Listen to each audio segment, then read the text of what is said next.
ഇന്ന് തന്നെ ഡൗൺലോഡ് ചെയ്യൂ. കാണൂ നിങ്ങളുടെ ഫേവറേറ്റ് ഷോസ്. രമയ്ക്ക് വേണ്ടത് ആ മണിമാലയ.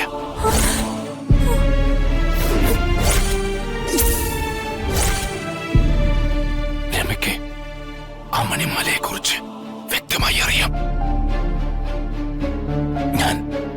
ഞാനിതൊക്കെ നിന്നോട് പറഞ്ഞത് നാളെ എനിക്കെന്തെങ്കിലും സംഭവിച്ചാലും നീയെങ്കിലും ഇതൊക്കെ അറിഞ്ഞിരിക്കാൻ വേണ്ടിയാ.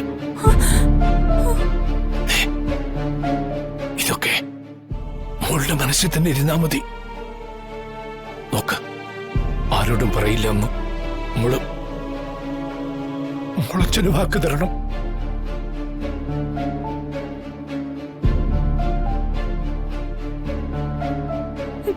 ഇല്ലച്ചാ, ഞാനായിട്ട് പറഞ്ഞത് ആരും അറിയില്ല. അതെന്റെ വാക്കാ. അച്ഛന് സമാധാനായി.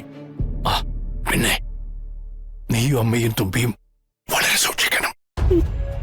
മോളെ, നിങ്ങൾ എന്റെ മക്കളാണെന്ന് രമി അറിഞ്ഞാൽ അത് വലിയ അപകടം. കുറച്ച് ബാധ്യതയുണ്ടച്ചാ. അത് വീട്ടിൽ കഴിഞ്ഞാ അപ്പൊ ഞങ്ങൾ ഇവിടുന്ന് പോവും. ഞാനിപ്പോ ആലോചിക്കുന്നത് അച്ഛന്റെ കേസിനെ കുറിച്ചാ. അച്ഛനെ ഈ കേസിൽ നിന്ന് എങ്ങനെ രക്ഷപ്പെടുത്താന്നാ. അച്ഛൻ നിരപരാധിയാണെന്ന് തെളിയിക്കാൻ ഒരു തെളിവും നമ്മുടെ കയ്യിലില്ല. അച്ഛൻ എന്തെങ്കിലും വഴി തോന്നുന്നുണ്ടോ? അച്ഛൻ ആലോചിച്ചിട്ട് ഒരു വഴിയുള്ളൂ മോളെ. കൊട്ടാരത്തിലേക്ക് വീണ്ടും ഒന്നുകൂടി പോണം. അച്ഛൻ ഒരു തെറ്റും ചെയ്തിട്ടില്ല എന്ന് തെളിയിക്കാനുള്ള എന്തെങ്കിലും ഒന്നും കൊട്ടാരത്തിലുണ്ടാവും. തീർച്ച.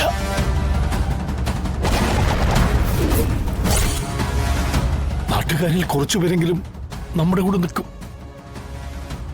നരേന്ദ്രനെ പേടിച്ച് ആരും ഒന്നും മിണ്ടുന്നില്ലെന്നേ ഉള്ളൂ.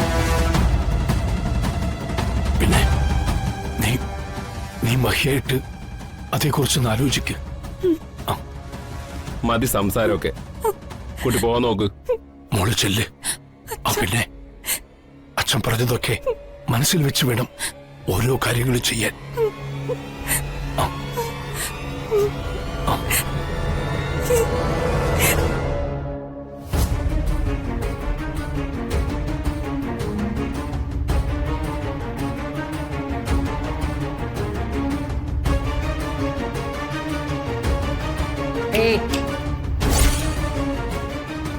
നീ എവിടേക്കടി? എനിക്കൊന്ന് പുറത്തു പോണായിരുന്നു. എന്തിന്? ഞാൻ പുറത്തു പോകുന്ന എന്തിനാണെന്ന് ഈ സഭയിൽ പറയേണ്ട കാര്യമുള്ളതായിട്ട് എനിക്ക് തോന്നുന്നില്ല. അങ്ങനെ പറയാൻ പറ്റില്ലെങ്കിൽ ഇവിടുത്തെ കാർ എടുത്തു പോകാനും പറ്റില്ല.